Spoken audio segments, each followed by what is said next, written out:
Ma'am, no I believe. Ma'am, I ngasi siya ma'am, na blog ama kudol tam sige. Ay ngasi siyem dari ba blog siko. Mafam ani gini ko ahan ba siya usa dari siya. Indian market ama leba ko dukan Machei Amada sida ko Indian gi posilo ni yule ba. Lai Krishna Mahadeva Hinduism gi ninja ba singi ko. Dukan sa degi duk gi yule ba ko. Ado mafam do chalaga ay kamay may tawi dukan ucer ke aduga adu do hek no ba sida en lari ba city se. Hujik siya ko gi Christmas mayagi ko. Mo celebrate to gi city is the poche ma'am yole ba Christmas ki so adu su ucer ke lo fa in bio ma'am thagat chari aduga hojik se pung ani khai ahum tare ba ko koi class lor ko gi ai se lo ma semjan gi na lak pa ne ba ai gi imana ba ai blog si lo fa in bio do ai ba kon chala kan da mo ucer ke ma'am asida mo gi makhada athar se ne lambi se in this kaya jamarka moi thai sida Indian market to asida chatpiu hai ne mo ai gi Indian market ta changai ne tu asida thai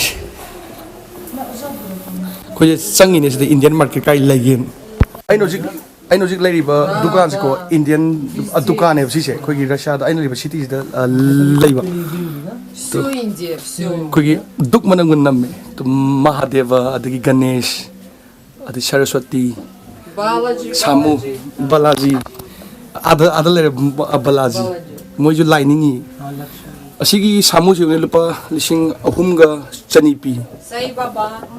Sai Baba Не, это не сайва. Sai Баба. это Sai Baba Sai Баба, я видела его.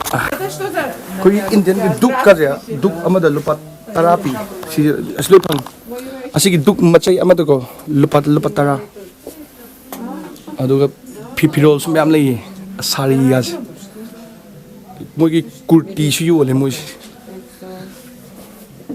Здесь Рудракша. Indians ki ngak to ne asisi na Krishna ka no ba Бралой. oh asisi na Рудра. urikto it's so interesting bro Дуласи. poche di jam na di tange asisi sida di lamla man lak ne ko yam di tange ko sigi mapam asigi big massage asigi phaje e asigi lupa chani yang khai ne si Да, ручной работы, деревянный. मतलब उससे oh Который yeah коричневый, темный. asisi Indian gini asisi phaje e si jo ये Indian drawing है, ये Белая pen से душа बनाई गई है। Махасты. Aha. Pen से बनी है। asigi drawing se ko pen yek pani और ये वो है उदय पे में नहीं तो उदयपुर में puppet show yeah yeah katputli कठपुतली si hindi ta si katputli ko ne lu yu le lupa lising amuga chonga thai price yo aduga asi sina Indian gi nupi gi dress si dukan gi asmai taw dukan gi mamang da so asmai thambi asi na le asi gi dukan sida phangi se Indian gi pochai ngak tane ado ai duk lai do ne ko ado ai duk to hangi bro come можно это сколько рублей Которая благовоние 10 Да. рублей одну. да одну это 10 рублей Да. amada lupa therapy bro I just take 5 yeah ai mangalo gi lupa yang khaida कोई से भी ha koi si bi uthau duk manam phan nammi Второй день. moi si Indian yam na pamsaba kanggu ne asigi kanggu gi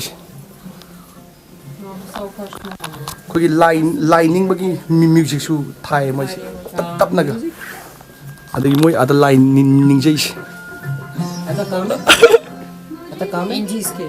da это काम है ये कौन का si duk mangale lupa yang khaida okay oh moi si paisa la hodre present ni padarak oina Это тоже я всем делаю. paisa la hod free ni हाँ Krishna oh Krishna da asi je pire adubo ai di meeting ni adu ta so sumaina Indian gi dukan ga lerim base sum changning ba phaw aduga asida si yang view ne sida ko gi bindi kai ga so loi yole to sana bindi ga ti tang mane si mom moi gi nupi na ke chana ba khuji le to mayang wa hong matu le ji А, я помню тебя в лицо.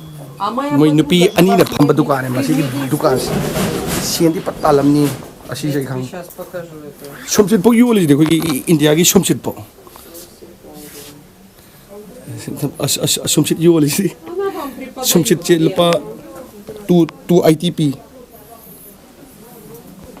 Титанги. Это моя подруга.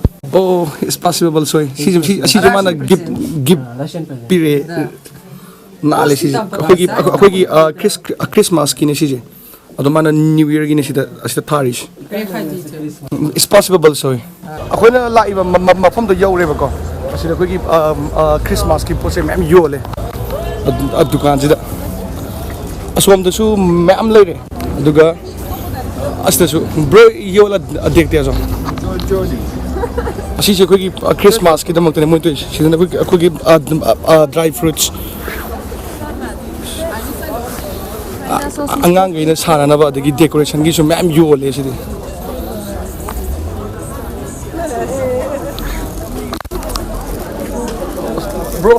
Bro इसमें देखो तो खुया जो ने असवाई जी खरम माल है कोई Christmas की एक्समास 3 पेनो तो अच्छा लग रहा है ब्रो ये स्कूल के रूम ले तो कितना होगा अच्छी लुपा yang kay pi अच्छा ना खरीदना नहीं ऐसा ही लुपा yang kay pi हाउस के तो मोई की दी एक्समास है कोई सॉरी क्रिसमस है 7 जनवरी दने जनवरी की तंग तत्तरे तत्तवे बको अदो मोई दो ऑर्थोडॉक्स ओई बेने बा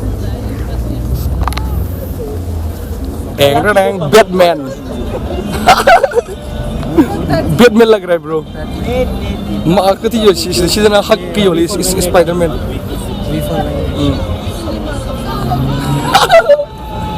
अशी की मफम से ये उन्हें अशी एक नाकंदा मुगी अहल मन फम न नबा मैम लेंगे मफम let's go bro मफम ये याम न चावे अशी मफम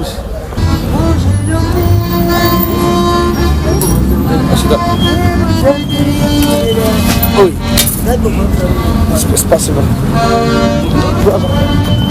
Hojiki nupido isai sagal lalar bana kogi ibok kumoram ni ahal mado paisa tajabagi isai sami ado isai du dikhangdi kai sai no di paisa aseba thada biramba ai lai ba lambi se ai laifam do adugi lambi ne ba ahoja halai ne sise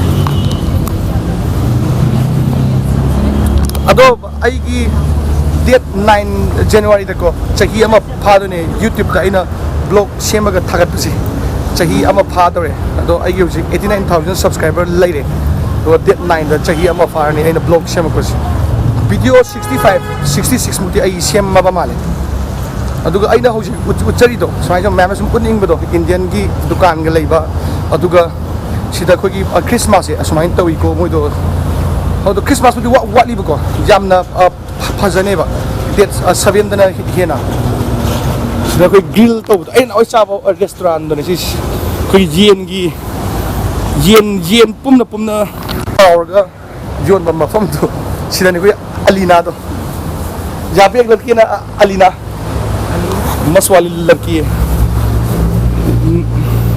ये वाला इस पे थाने की अलीना की दुकान है सिस अलीना की hotel ले और जिगदो यामना हाई बंगा ओय हौजिक से याम कना इंगबा मु ओइद्रे बको कोई टेम्परेचर से याम कना इंगबदी ओइद्रे बा इंगबदी इंगे दुगा काने उन नुंग ताबदी ओइद्रे बा दुगा आइना हौजिक लाइबा लंबी से सिजे कोगी यूनिवर्सिटी मेन यूनिवर्सिटी ने सिजे सिदा कोगी आर्ट्स का लॉ का तमेबा अदुगा इंजीनियरिंग का मेडिकल का दी लापे सिदगी सि असि चावबने मोइ आर्ट का लॉ का तमबन सि